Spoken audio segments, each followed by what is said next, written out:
सैनिकको मैदानी सबै छ हेर्नु त कत्रो मैदान ठुलै छ सैनिक स्कुल पनि ठुलै हो नि है हजुर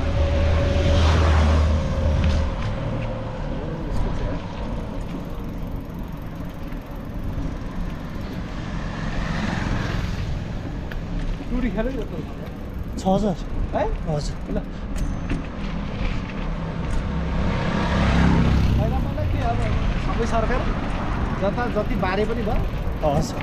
त्यो कुन चाहिँ नि म्यामलाई भन्थ्यो नि राजाले तलै त्यो त्यहाँ भएको 300 रोपनी तलै भन्थ्यो नि कहाँ रोप 300 रोपनी भने कहाँ